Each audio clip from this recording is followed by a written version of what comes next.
Terima kasih Ibu Ibu Minci namanya. Ya. Juga ya, karena itu yang terlihat di screen ya. Juga Bung Dimas Anugrah. Juga selamat malam untuk Bapak-bapak dan Ibu-ibu sekalian yang ada di ruangan virtual ini. Pertama-tama terima kasih kepada Circle Indonesia yang mengundang saya untuk forum yang bagus dan penting ini, sebagaimana tadi dikatakan Bung Dimas bahwa ini adalah bentuk kepedulian kita ya terhadap aktivitas bernegara kita, gitu ya. Jadi ini forum yang menurut saya rangkaian diskusi yang telah dilakukan berkali-kali ini sangat penting ya, dan semoga bisa berkelanjutan sebagai bagian dari edukasi publik, gitu ya. Nah, panitia meminta saya untuk berbicara mengenai konsep negara pada Hegel dan konsep negara pada Supomo, negara integralistik, ya. Itu yang akan saya presentasikan malam hari ini. Waktu saya hanya dibatasi 50 menit. Semoga dalam 50 menit saya bisa menyampaikan gagasan kedua pemikir yang akan kita bicarakan ini, dan baru nanti kita ada tanya jawab ya. Terima kasih juga tadi untuk Ibu Jessica yang telah memimpin doa dan juga tadi menyanyikan lagu Indonesia Raya. Itu agak gimana gitu ya, berdiskusi diawali dengan lagu Indonesia Raya itu membawa alam pikiran kita menjadi sedikit lebih serius. Gitu ya. Nah, saya akan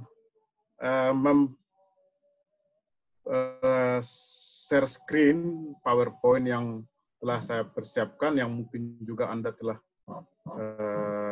dapatkan ya. Oke.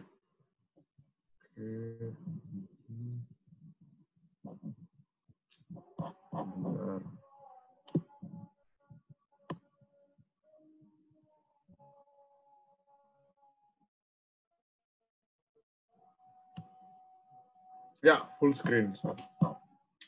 Nah, saudara-saudara sekalian, dua pemikir atau tokoh yang pemikirannya akan kita bicarakan pada malam hari ini adalah pertama filsuf Jerman Georg Wilhelm Friedrich Hegel, dan kemudian adalah ahli politik lah, atau ahli politik atau negarawan ya, yang terkenal, yaitu Profesor Dr. Mr. Supomo. Nah, saya akan lebih dulu berbicara mengenai pemikiran filsuf Hegel, karena itu yang akan ditanggapi oleh Supomo ya dalam diskusi ini nanti yang akan kita bicarakan.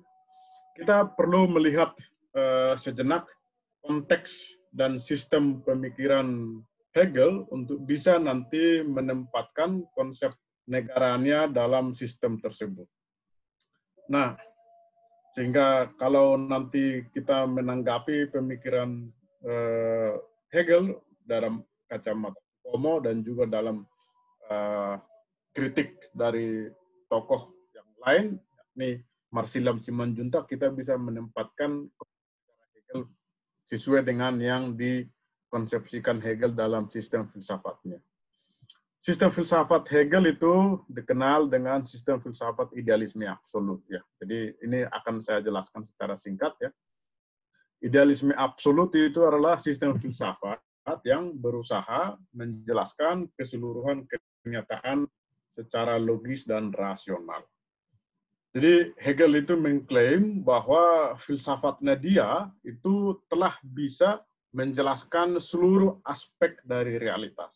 Baik itu aspek metafisis, aspek fisika, aspek psikologi atau seni, politik, ekonomi, moral, dan lain-lain, itu semua dibicarakan sama dia dan dirangkum dalam sebuah yang absolut, artinya yang serba mencakup ya. Karena itu pada Hegel itu dikatakan sering cita-cita filsafat ya sejak zaman Yunani kuno, yakni untuk mencapai identitas antara pikiran dan realitas itu telah tercapai gitu ya. Artinya bahwa filsafat itu cita-cita dari awal adalah bagaimana memahami keseluruhan realitas ini secara rasional. Jadi ada identitas antara pikiran dan realitas, ya. Karena itu Martin Heidegger misalnya mengatakan bahwa puncak metafisika filsafat Barat itu tercapai pada Hegel. Setelah Hegel, kemudian cita-cita filsafat itu tercapai. Nah, sistem idealisme absolut itu sangat berpengaruh ya dan mempengaruhi hampir seluruh aliran filsafat modern setelahnya ya. Entah itu pengaruh sebagai reaksi terhadap Hegel, misalnya eksistensialisme Kierkegaard itu jelas adalah reaksi terhadap sistem idealisme absolut Hegel gitu ya. Jadi eksistensialisme itu adalah filsafat yang lahir sebagai bentuk reaksi terhadap Hegel itu ya, dan juga filsafat analitik ya. Tapi juga bisa sebagai kritik. Misalnya Marxisme itu atau pemikiran Marx itu lahir sebagai kritik terhadap Hegel atau juga sebagai interpretasi misalnya teori kritis, hermeneutika, fenomenologi. Jadi sistem filsafat itu sangat komprehensif dan mempengaruhi filsafat setelahnya. Karena itu seorang filsuf dari Amerika, ahli Hegel juga mengatakan jika filsuf modern itu ingin mengetahui akar dari posisi filosofisnya ya, maka cepat atau lambat dia akan kembali ke Hegel untuk melihat di mana sebenarnya akar filosofisnya gitu ya. Nah, ini sistem yang filsafat Hegel yang disebut dengan idealisme absolut ya. Di sini kita melihat bahwa Hegel itu mengatakan bahwa keseluruhan realitas itu sebenarnya bertolak atau berakar atau bermula dari roh absolut gitu ya. Roh absolut. Bagi kita orang beragama, roh absolut ini dengan mudah kita bisa pahami sebagai Tuhan gitu ya. Dan Hegel juga mengatakan roh absolut itu adalah Tuhan itu sendiri. Jadi itu adalah interchangeable. Jadi bisa dipertukarkan ya. Bisa dipertukarkan oleh Hegel dalam roh absolut adalah Tuhan ya. Jadi saya tidak akan menjelaskan logika bagaimana roh absolut itu menjadi alam semesta, roh absolut menjadi keseluruhan unsur realitas ya, karena tidak ada waktu untuk itu. Tetapi yang mau diperlihatkan adalah kalau Anda melihat bagian atas itu roh absolut itu mendeterminasi dirinya ya, atau merealisasikan dirinya dalam bahasa teologi katakanlah itu menciptakan ya, menciptakan semua realitas dan kemudian Hegel merangkum itu dalam sistemnya. Terdiri dari 3 bagian besar, itu disebut dengan yang lingkaran sebelah kanan itu logika, kemudian lingkaran paling bawah itu adalah filsafat alam ya, lalu lingkaran kiri itu adalah filsafat roh gitu ya. Jadi di sini ada logika ya, bagaimana roh atau Tuhan pada dirinya sendiri, kata Hegel itu adalah dalam logika dia membahas bagaimana Tuhan sebelum penciptaan dunia gitu ya. Jadi itu tidak lain dari logika atau metafisika. Lalu kemudian secara dialektis roh itu atau Tuhan itu mendeterminasi dirinya menjadi alam semesta. Menjadi alam semesta artinya katakanlah dalam bahasa teologi menciptakan alam semesta ya. Nah, Hegel juga membahas di sini semua dengan sangat mendetail. Ada ruang dan waktu ya, kalau kita lihat lingkaran di bawah ada materi dan gerak, ada mekanika, lalu itu bagian mekanika, ada fisika, kemudian ada individualitas khusus, individualitas umum, dan lain-lain, lalu ada organik, alam geologi, alam botani, alam geologi gitu ya. Nah, ini momen-momen ini diuraikan Hegel sedemikian rupa dan relasinya secara dialektis. Artinya tidak ada konsep yang muncul begitu saja tanpa asal-usul ya. Jadi setiap konsep itu selalu merupakan hasil dari relasi dialektis sebelumnya. Kemudian ada roh objektif gitu ya. Roh objektif itu artinya ketika roh itu atau Tuhan itu objektif, being there gitu ya, ada di sana gitu ya. Itu dalam bentuk jiwa atau psikologi kesadaran, pikiran subjektif, gitu ya. Kemudian roh itu kemudian tetap merealisasikan dirinya dalam bentuk hukum, dalam bentuk moralitas, ya. Lalu kemudian dalam bentuk tatanan sosial etis, yakni Sittlichkeit ini.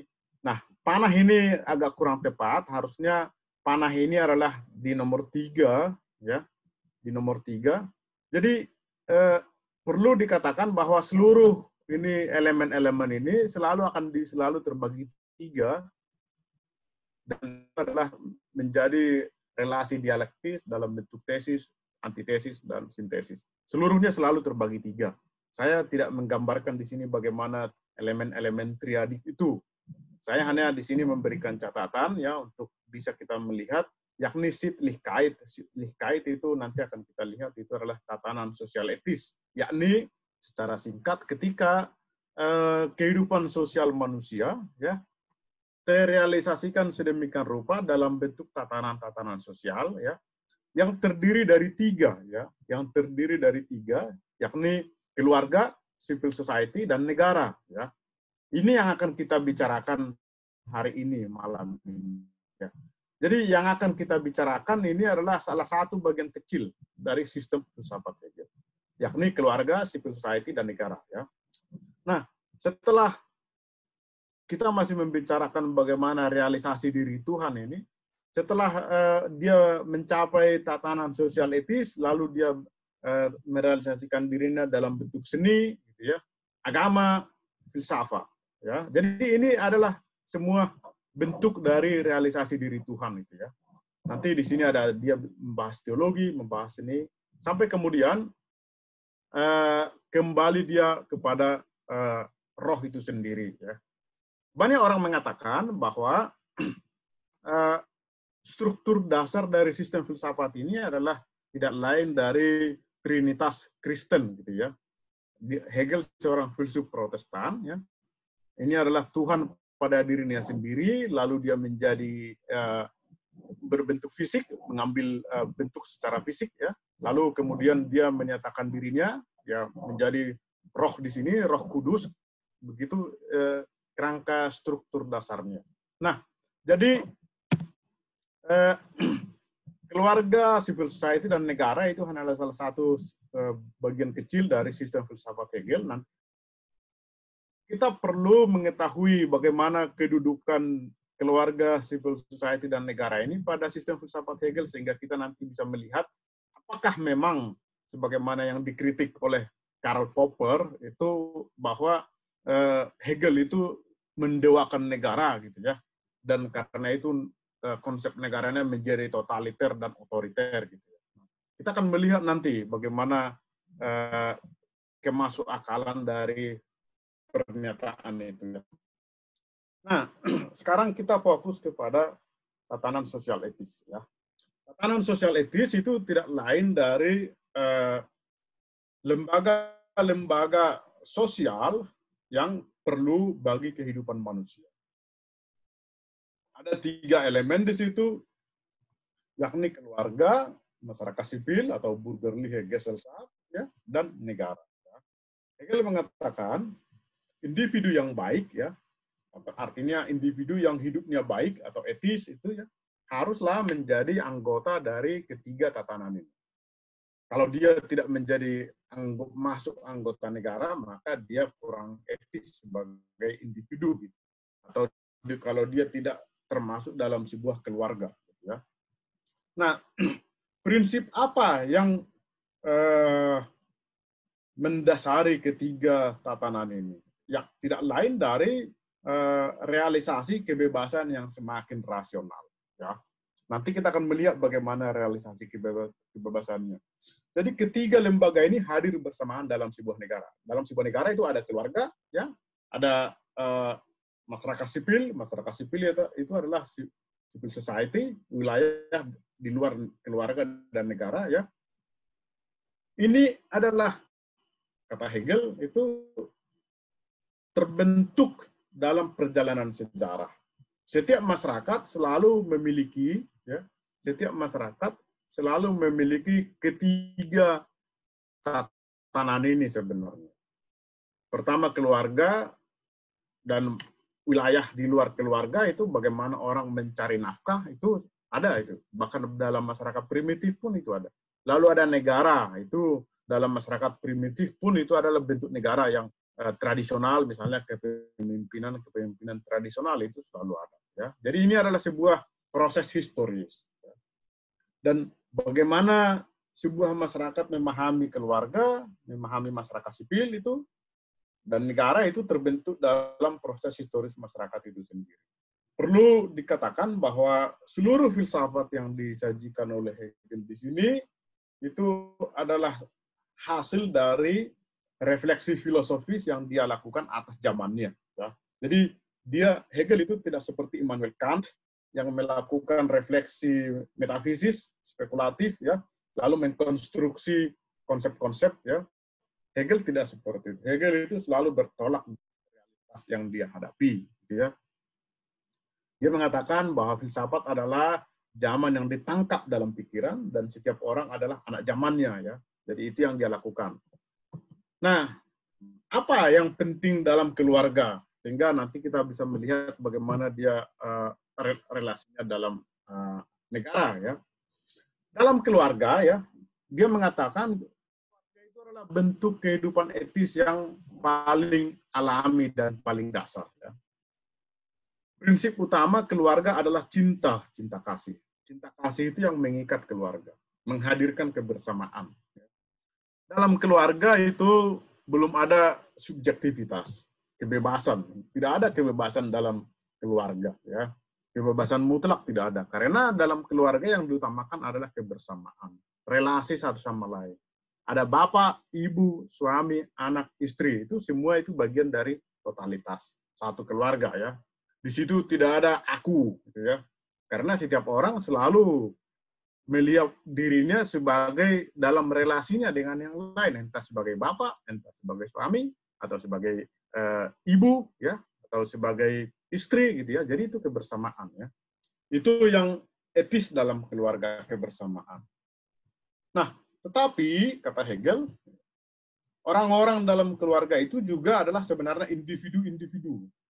Manusia tidak mungkin, ya, manusia tidak mungkin hanya hidup dalam sebuah totalitas, dalam sebuah kebersamaan.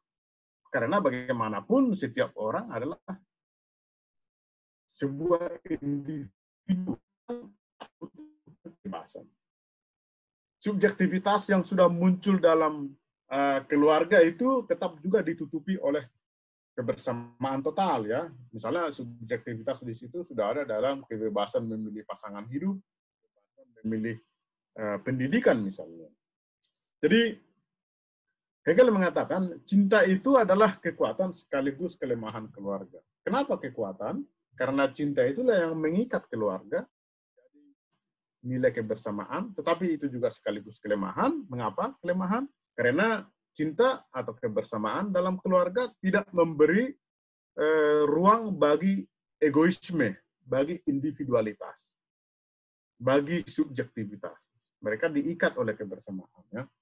Nah, defisit subjektivitas dalam keluarga, artinya defisit kebebasan dalam keluarga, menjadi pendorong munculnya masyarakat sipil atau civil society. Ya. Yakni ruang di mana manusia itu bebas. Dalam konsep dialektis itu, ya, keluarga itu adalah tesis. Dalam konsep Sittlichkeit itu adalah tesis. Ya. Ini perlu diingat sehingga nanti kita bisa menanggapi kritik atau pendapat Supomo atau Marsilam terhadap Hegel dalam hal ini. Ya. Apa yang etis dalam keluarga atau yang utama adalah kebersamaan itu, ya, yang diikat oleh cinta kasih gitu, ya. Nah, kemudian masyarakat sipil sebagai antitesis dari keluarga.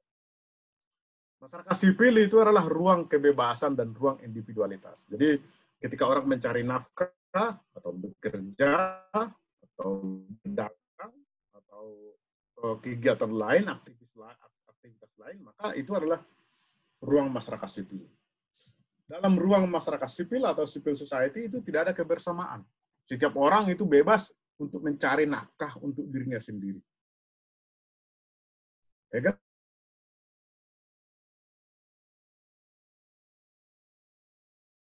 mengatakan setiap orang dan melihat orang lain sebagai sarana bagi pemenuhan kebutuhan subjektifnya. Ya.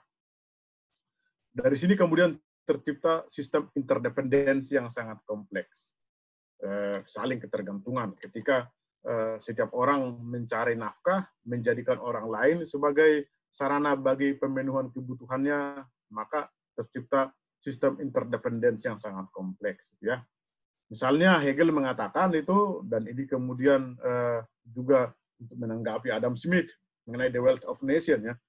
Misalnya pedagang nasi goreng itu menjual nasi goreng bukan karena ia peduli kepada kebutuhan orang lain akan nasi goreng, bukan. Melainkan karena ia peduli kepada kebutuhannya sendiri. Ya. Namun ia hanya bisa memenuhi kebutuhannya sendiri dengan cara memenuhi kebutuhan orang lain. Jadi itu sistem interdependensi. Ya. Saya menjadi dosen itu bukan terutama karena saya ingin mengajari orang-orang itu agar pintar gitu ya, tapi karena saya ingin mencari nafkah, kira-kira seperti itu. Tetapi saya hanya bisa mencari nafkah untuk saya ya ini dengan cara saya memberikan kebutuhan orang lain. Ya. Jadi pedagang di pasar juga berdagang bukan karena dia ingin memenuhi kebutuhan orang-orang, bukan. Dia berdagang karena dia ingin memenuhi kebutuhannya sendiri. Tapi pemenuhan kebutuhannya hanya bisa berlangsung dengan cara dia memenuhi kebutuhan orang lain. Jadi saling ketergantungan. Ya. Itu dinamika dalam masyarakat sipil. Ya. Nah, masyarakat sipil itu dinamis, ya, ada saling ketergantungan, lalu kemudian itu membentuk sistem pertukaran barang, sistem-sistem produksi, kelas-kelas sosial, ya. Lalu Hegel mengatakan pasti juga akan ada kemiskinan sebagai akibat dari kompetisi dalam masyarakat sipil. Jadi ini penting, bahwa dalam masyarakat sipil itu pasti ada ekses negatif karena kompetisi di sana, karena pertarungan.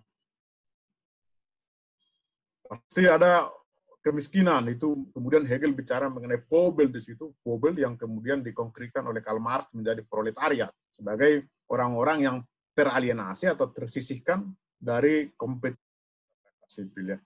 Hegel mengatakan negara wajib mengatasi masalah-masalah sosial ini. Kemudian juga dalam masyarakat sipil itu lahir harus ada penegakan hukum, ya, sistem kehakiman, dan korporasi-korporasi. Nanti kita akan melihat ini. Yang menarik dalam konsep negara Hegel itu, polisi itu tidak termasuk dalam wilayah negara. Ya. Jadi polisi itu termasuk dalam wilayah masyarakat sipil, wilayah civil society. Otoritas polisi dan sistem kehakiman tidak dari negara, sebagaimana di negara kita itu ya, otoritas polisi itu berasal dari pemerintah itu ya, tidak berasal dari negara, tidak ya. Hegel mengatakan tidak seperti itu. Otoritas polisi dan kehakiman itu adalah dari masyarakat sipil itu sendiri. Jadi ini sama seperti sistem sheriff di Amerika atau lembaga peradilan di Amerika ya, itu polisi dipilih oleh masyarakat itu dan lembaga kehakiman juga dipilih oleh masyarakat gitu. Dan ini bagus ya, sehingga misalnya polisi juga bisa menangkap presiden misalnya, karena otoritas polisi bukan dari presiden itu seperti di kita, melainkan dari masyarakat itu sendiri ya. Nah, korporasi-korporasi itu ini nanti penting dalam parlemen ya. Korporasi-korporasi adalah perhimpunan orang-orang dari profesi yang sama di masyarakat sipil. Misalnya kalau di kita itu ada Ikatan Dokter Indonesia, ada Persatuan Guru Republik Indonesia, ada Persatuan Wartawan Republik Indonesia. Hegel mengatakan alangkah baiknya kalau setiap orang, setiap profesi itu memiliki ikatan-ikatan profesi. Ya. Tujuannya apa? Tujuannya adalah untuk meningkatkan kualitas profesional para anggotanya. Jadi ID atau PGRI atau PWI itu perlu ada untuk meningkatkan kualitas profesional para anggotanya, itu satu.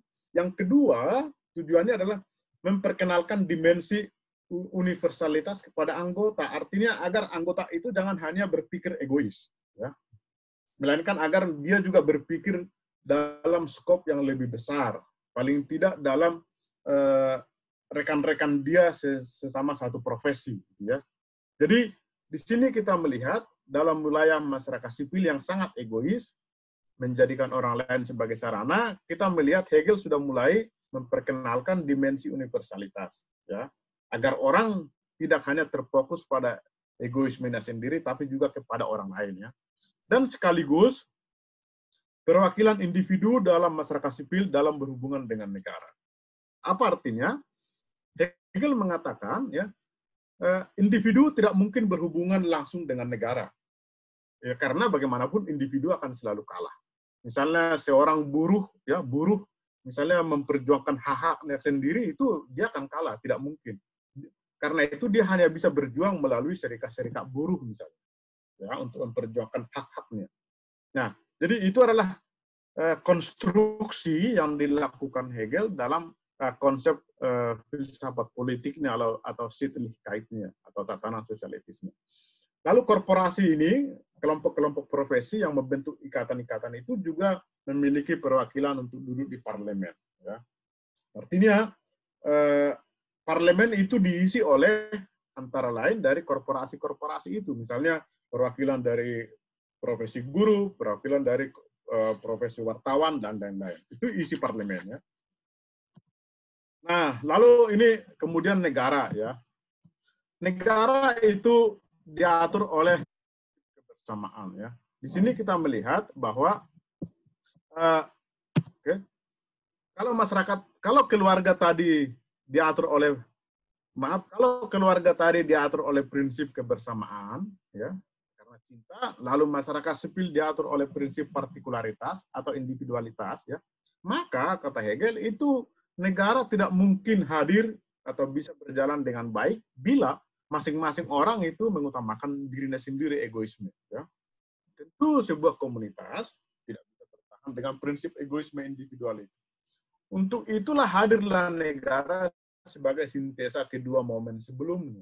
Jadi ini adalah logika konseptual sistem filsafat Hegel.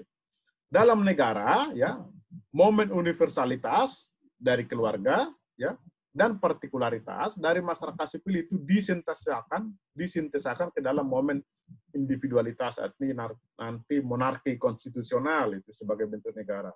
Kita melihat di sini, tadi kita sudah lihat dalam keluarga terdapat kebersamaan, tapi tidak ada kebebasan. Ya, itu keluarga tadi. Dalam masyarakat sipil terdapat kebebasan, tapi tidak ada kebersamaan. Nah, dalam negara, unsur-unsur positif dari kedua momen sebelumnya itu ditransformasi secara dialektis. Ya.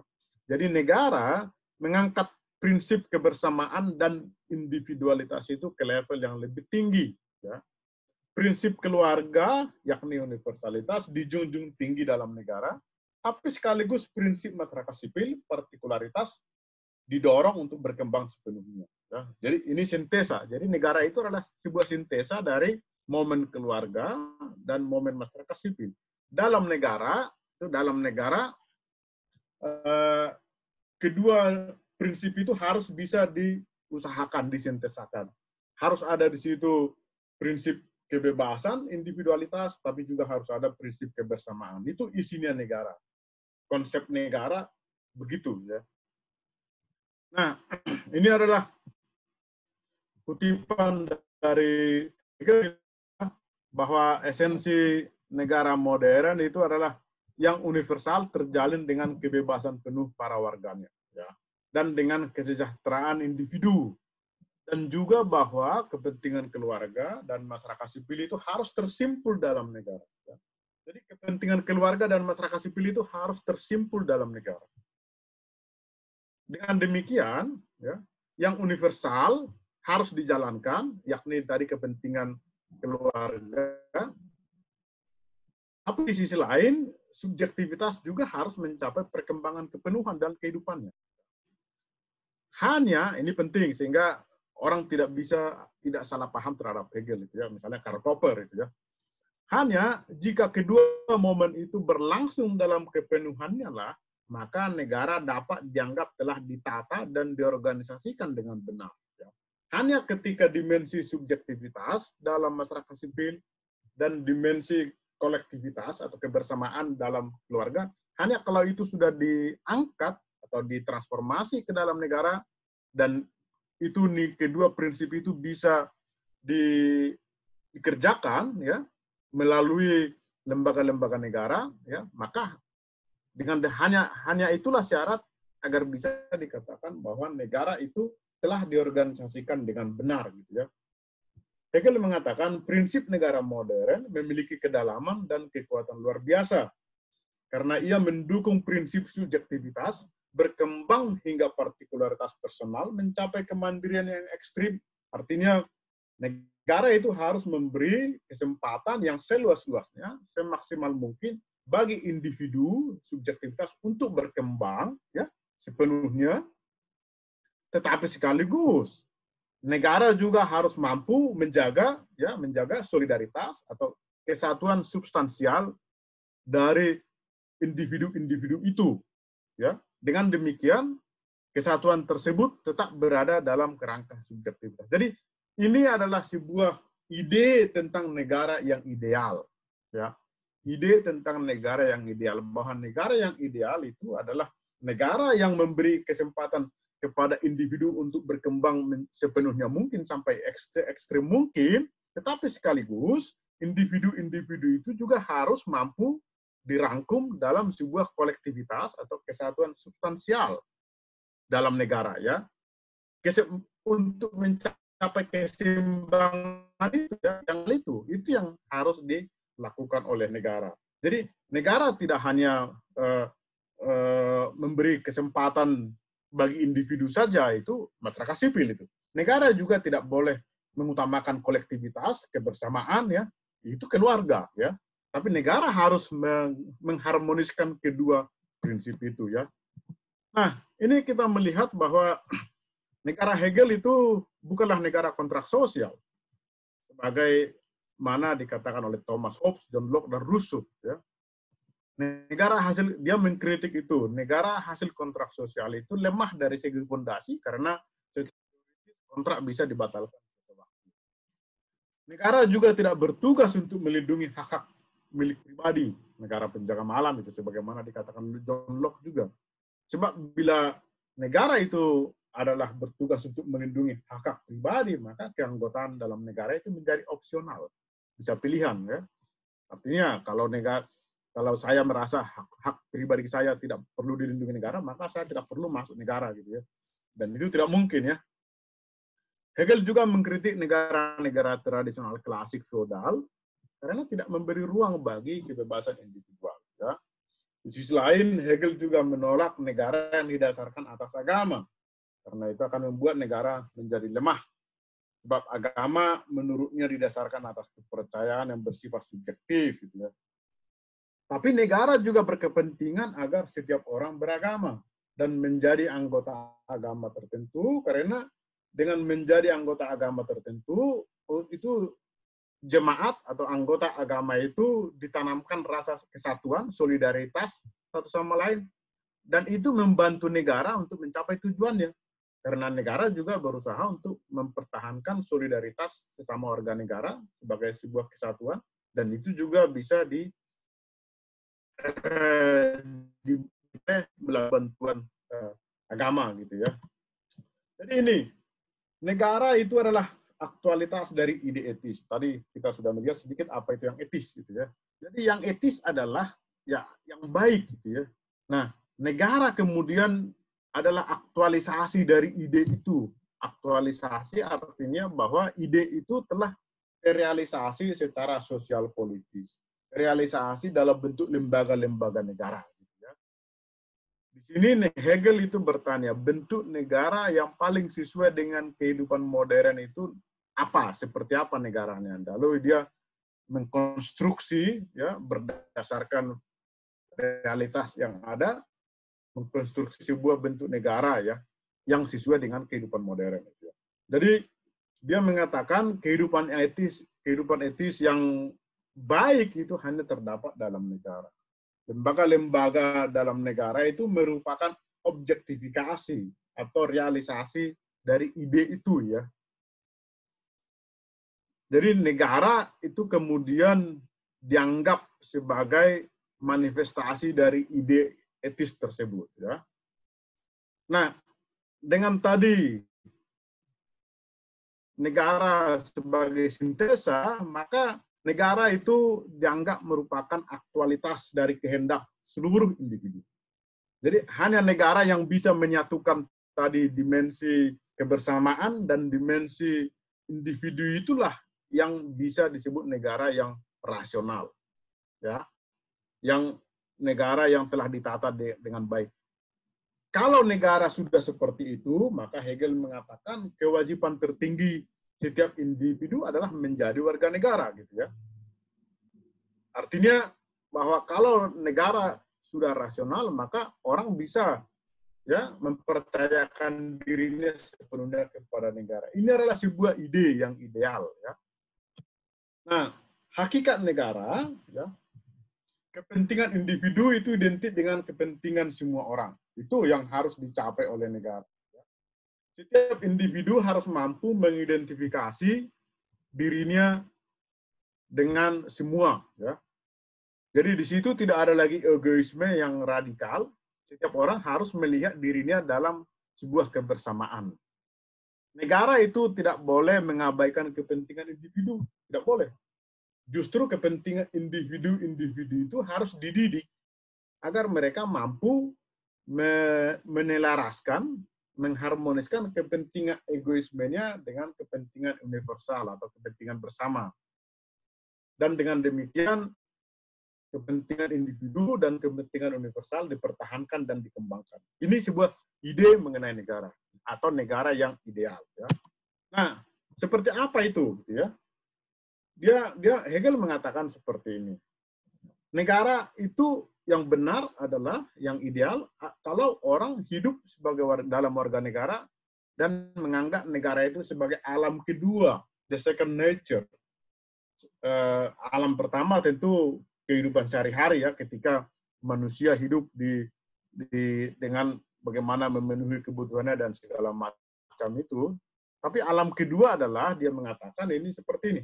Ketika kita berjalan di jalan pada malam hari dengan nyaman dan aman, kita tidak berpikir bahwa situasi ini bisa lain, artinya tidak aman dan nyaman itu, ya. Karena keamanan dan kenyamanan itu telah menjadi alam kedua. Jadi kita merasa at home, ya. Kita merasa ya nyaman dengan diri kita sendiri sebagai anggota, sebagai warga negara. Kita merasa bahwa negara memperdulikan kita dan kita memperdulikan negara. Ya, kita tidak merasa terasing dari negara. Hukum-hukum yang ada tetap kita bisa anggap dan percaya itu adalah hukum yang juga memperjuangkan kepentingan kita dan kepentingan bersama. Jadi itu yang disebut negara organik. Yakni ketika setiap elemen itu saling mengandaikan, saling menopang, dan saling menentukan, ya, satu sama lain, ya. Hegel mengatakan hakikat organisme adalah bahwa setiap bagian-bagiannya harus identik satu sama lain. Tidak boleh menganggap dirinya otonom atau lebih penting, ya. Memang dia bilang masing-masing bagian di negara, misalnya nanti eksekutif, legislatif, itu memang berbeda satu sama lain sebagai lembaga. Tugas dan wewenangnya juga berbeda, namun mereka juga sekaligus identik satu sama lain. Ini sebuah berpikir dialektis, ya. Namun mereka juga sekaligus identik satu sama lain karena mereka dalam perbedaan itu sama-sama bekerja untuk keseluruhan. Justru dalam perbedaan itulah mereka identik sebagai bagian dari keseluruhan, ya. Jadi lembaga-lembaga negara itu juga berbeda, tetapi masing-masing lembaga yang berbeda itu tidak melihat dirinya berbeda atau tidak melihat dirinya sebagai otonom dengan egoisme, katakanlah egoisme sektoralnya. Mereka melihat diri mereka sebagai organ dari sebuah totalitas, gitu ya, dan mereka bekerja bersama-sama untuk totalitas itu, untuk kebersamaan itu, ya. Justru dalam perbedaan itulah mereka identik satu sama lain. Itu yang negara yang ideal, ya. Ini adalah bagaimana penjelasan negara organik. Nah, di sini ada contohnya, gini, ya. Itu yang saya berusaha untuk menjelaskan seperti apa itu orang yang sudah mampu menyelaraskan kepentingannya dengan kepentingan negara, ya. Misalnya identitas antara partikularitas dan keseluruhan, artinya identitas antara individualitas dan kepentingan umum, ya. Kalau Anda menaati rambu-rambu lalu lintas, sekalipun tidak ada polisi yang akan menilang. Jadi kita menaati rambu lalu lintas karena kita sadar bahwa ketaatan terhadap rambu itu adalah demi kepentingan umum. Itulah sebenarnya contoh bahwa negara itu kita at home, ya, kita menyadari kepentingan bersama yang harus kita kerjakan, gitu ya. Kita tidak menonjolkan kepentingan diri kita menerobos lampu merah misalnya, ya. Itu berarti keinginan kita identik dengan keinginan semua. Misalnya kita bayar pajak karena kita sadar bahwa pajak itu harus dibayar, ya. Tidak menonjolkan kepentingan diri sendiri, misalnya mencoba untuk menilai pajak.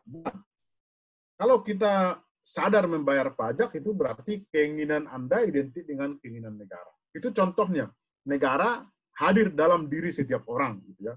Negara organik. Ya. Ini adalah bagaimana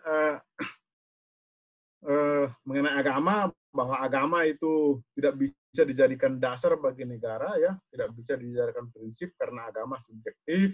Tetapi Hegel juga mengatakan bahwa masyarakat itu juga harus diberi kemerdekaan komunikasi publik, ya, bahwa kebebasan pers itu harus ada dan orang juga dijamin kebebasan berbicara. Tetapi kebebasan itu bukannya tanpa batas, ada batasnya. Batasnya apa? Yakni adalah kepentingan bersama, gitu. Jadi Hegel itu berusaha untuk menyelaraskan kepentingan pribadi dan kepentingan umum, ya. Jadi negara justru harus berusaha untuk menyeimbangkan itu sehingga tercapai sebuah idealitas. Nah, ini unsur negara, ya. Pertama legislatif, ya. Kekuasaan yang menentukan dan menetapkan yang universal atau hukum. Hukum itu universal karena menyangkut kepentingan semua. Lalu ada eksekutif, ya, kekuasaan untuk menata partikularitas di bawah universal, artinya bagaimana eksekutif itu mengerjakan, ya, hal-hal partikular, misalnya hukum, ekonomi, ya, tapi itu di bawah kepentingan bersama universal. Nah, yang bahwa bentuk negara yang diidealkan oleh Hegel itu adalah monarki konstitusional. Monarki konstitusional, misalnya seperti Inggris sekarang, ya, atau Malaysia, atau beberapa negara yang di Eropa yang masih monarki konstitusional, ya. Monarki ini tidak despotis, dia tidak bisa bertindak sewenang-wenang.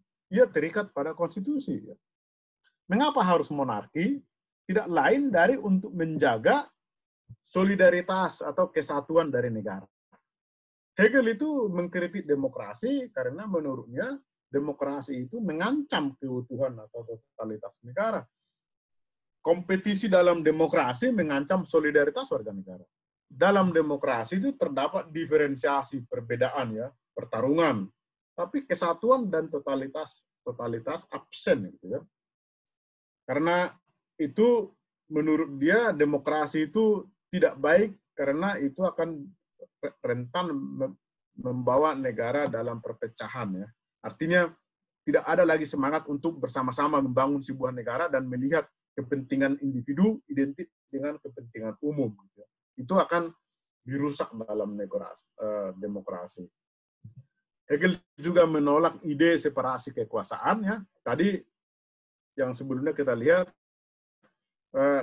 masing-masing kekuasaan itu, legislatif, eksekutif, memang berbeda, tetapi mereka tetap harus melihat dirinya dalam rangka keseluruhan, gitu ya. Memang ada legislatif dan eksekutif, tapi itu tetap harus dalam rangka keseluruhan. Nah, legislatif ini, ya. Jadi legislatif itu tidak seperti kita, ya, memilih anggota-anggota parlemen, itu enggak. Hegel mengatakan anggota legislatif itu berasal dari wakil-wakil kelas sosial yang terdapat dalam masyarakat. Mereka yang akan memperjuangkan kepentingan-kepentingan subjektif warga dari masyarakat sipil, ya, agar selaras dengan kepentingan universal negara. Jadi prinsip legislatif itu adalah penghubung antara masyarakat sipil ke negara, ya. Dan anggota legislatif itu adalah dari korporasi-korporasi tadi, dari ikatan guru atau wartawan, itu ya. Lalu mereka yang akan menjadi anggota DPR, katakan seperti itu, ya. Kalau sekarang kan di kita misalnya ada perwakilan, ada kelompok-kelompok korporasi guru, wartawan, atau apapun itu, tapi ada toh juga anggota DPR itu. Kita nggak tahu bagaimana hubungannya, gitu ya. Nah, Hegel mengatakan perwakilan masyarakat sipil ini adalah bagaimana tiga kelas dalam masyarakat yang akan kemudian menjadi anggota parlemen, ya. Ada majelis rendah, ada majelis tinggi, gitu ya. Dan saya agak cepat karena waktunya terbatas, ya. Lalu ada eksekutif. Eksekutif itu tidak lain dari orang yang bekerja di pemerintahan, ya, yang melakukan tugas-tugas pemerintahan. Lalu ada monarki. Nah, monarki ini adalah raja dan bersifat turun-temurun, ya. Ini hanya simbolis. Mereka hanya untuk katakanlah menandatangani apa yang telah diputuskan, ya, oleh anggota parlemen atau juga oleh kabinetnya raja itu sendiri. Dia mengatakan begini, monarki ini diorganisasikan, ya, dan tidak penting sebenarnya siapa menjadi raja, karena fungsi raja itu hanya formal, hanya untuk menandatangani apa yang telah diputuskan bersama dalam parlemen misalnya. Jadi dia mengatakan siapapun raja itu tidak masalah, karena dia hanya untuk menandatangan, hanya untuk memberi dimensi subjektif kepada negara, untuk mengesahkan undang-undang dan lain-lain, ya. Jadi itu monarkinya. Oke, saya sekarang masuk kepada agak cepat kepada negara integralistik Supomo, ya. Konteksnya adalah sidang BPU PKI tanggal 31 Mei 1945, ya. Temanya adalah dalam pidato itu bentuk dan dasar negara yang mau dibentuk itu apa? Itu temanya. Lalu dalam pidato itu Supomo memaparkan, ini saya baca sumbernya ini dari bukunya Marsilam Simanjuntak dan disertasinya Anan Buyung Nasution, ya, aspirasi pemerintahan, ya. Ada 3 kelas, ada 3 teori negara menurut Supomo yang didasarkan atas individualisme, Thomas Hobbes dan John Locke, atas dasar kelas, Karl Marx, Engels, dan Lenin, lalu atas dasar integralistik, Spinoza, Adam Muller, dan Hegel, ya. Memang dalam pidato itu Supomo menyinggung Spinoza, Adam Muller, dan Hegel, tetapi dalam literatur filsafat nama Hegel lah yang paling sering diidentikan dengan pandangan negara yang organik yang mengutamakan totalitas itu, ya. Ini adalah kalimat-kalimat Supomo dari pidato itu. Intinya adalah begini, bahwa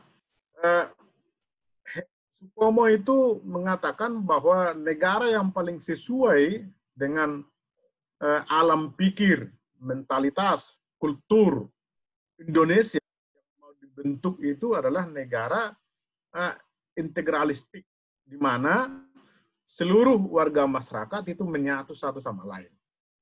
Menyatu, ya. Tidak ada perbedaan. Hidup negara kekeluargaan, negara gotong royong. Tidak ada yang dipisah-pisahkan. Ada semua golongan masyarakat itu menyatu sama satu sama lainnya. Itu sebenarnya intinya. Dia mengatakan itu bahwa ada persatuan kaulo dan gusti, persatuan antara makrokosmos dan mikrokosmos, gitu, ya, antara rakyat dan pemimpin, ya, diliputi oleh semangat gotong royong, semangat kekeluargaan, ya. Dia melihat bahwa sistem-sistem komunitas politis seperti ini terdapat di berbagai daerah di Indonesia, ya, mau di kepulauan-kepulauan. Supomo itu seorang ahli hukum adat, sehingga dia tahu dan mengerti bagaimana sistem-sistem pemerintahan tradisional di berbagai daerah di Indonesia, pemerintah tradisional, di mana seluruh komunitas politis itu menyatu satu sama lain. Itu yang menurut dia paling cocok untuk negara Indonesia, dan rupanya dia menemukan kecocokan itu dengan teori negara dari Hegel tadi itu, ya, yang menyatu semuanya. Kita tadi telah melihat konsep negara Hegel, ya. Nah, itu yang menurut saya kurang tepat dari Supomo, ya. Dia membaca, kalau kita membaca negara Hegel, memang kesatuan itu sangat ditekankan. Ya, kita tadi telah melihat kesatuan itu sangat ditekankan, tidak ada perbedaan. Ya. Tetapi Supomo itu melupakan bahwa negara pada sistem Hegel itu juga memberi tempat bagi subjektivitas, yakni dalam masyarakat sipil. Ya. Nah, itu yang tidak dilihat oleh Supomo menurut saya. Dia hanya melihat konsep negara Hegel, tapi ia tidak melihat momen lainnya dalam tatanan sosial etis, yakni keluarga dan masyarakat sipil. Ya. Karena itu, kalau Supomo menekankan kebersamaan, dalam paham Hegel, dalam negara integralistiknya, ya masih itu sama dengan level keluarga dalam sistem Hegel, kebersamaan yang tidak terbagi, undifferentiated unity. Ya. Hegel pasti akan menolak kalau prinsip negara diturunkan menjadi prinsip kebersamaan, karena tidak ada subjektivitas di situ. Keluarga justru dinegasi ya, oleh masyarakat sipil karena dalam keluarga prinsip kebebasan dan individualitas absen. Karena itu negara hadir sebagai sintesa gitu ya. Jadi Supomo juga tidak bisa memberi tempat bagi subjektivitas atau kebebasan individu dalam negara yang dikonstruksinya itu ya. Jadi menurut saya Supomo itu hanya membaca atau memahami konsep negara Hegel yang memang kalau kita lihat tadi sangat menekankan kebersamaan, keutuhan, substansial unity, ya. Tetapi itu adalah bentuk sintesa dari momen sebelumnya, yakni tatanan sosial masyarakat sipil yang sangat menekankan kebebasan. Ya. Nah, itu yang tidak dilihat oleh Supomo. Jadi dia seakan-akan hanya mendasarkan konsep negaranya dari negara pada sistem Hegel, tapi mengabaikan kedua momen lainnya. Padahal pada Hegel, tatanan sosial etis itu keluarga, masyarakat sipil, dan negara adalah satu kesatuan, ya, karena mereka saling mengandai. Ini adalah kritik Marsilem Simanjuntak dalam bukunya Pandangan Negara Integralistik. Ya. Intinya adalah bahwa dalam kritiknya, Marsilem banyak bersandar pada kritiknya Bertrand Russell atau Karl Popper ya, yang mengatakan bahwa Hegel itu adalah leluhur dari segala bentuk politik totalitarianisme modern ya, adalah warisan langsung dari Hegel. Ini adalah salah paham. Kita tadi telah melihat ya bagaimana sebenarnya konsep negara Hegel. Memang Hegel menekankan kebersamaan, ya, universalitas, tapi itu bukanlah tanpa syarat ya. Tadi kita telah melihat bahwa kalau negara tidak bisa menjamin kepentingan individu dan kepentingan bersama, maka sebenarnya negara berada di kaki yang lemah gitu ya. Itu artinya negara itu tidak rasional. Oleh karena itu tidak bisa didukung negara seperti itu gitu ya. Ini menurut saya Marsilem Simanjuntak kurang memahami logika konseptual Hegel ya, lalu juga kurang bisa menangkap bagaimana struktur negara itu dalam kaitannya dengan masyarakat sipil dan keluarga. Dia misalnya mengatakan bahwa masyarakat sipil itu dikuasai oleh negara gitu ya, itu sebenarnya tidak ya. Masyarakat sipil itu kebebasan dalam masyarakat sipil itu justru ditransformasi ya dalam negara itu. Lalu individu tidak terserap dalam negara sebenarnya. Ya. Jadi ada banyak di sini kutipan saya baca dari bukunya Marsilem yang menurut saya salah paham terhadap Hegel itu. Ya.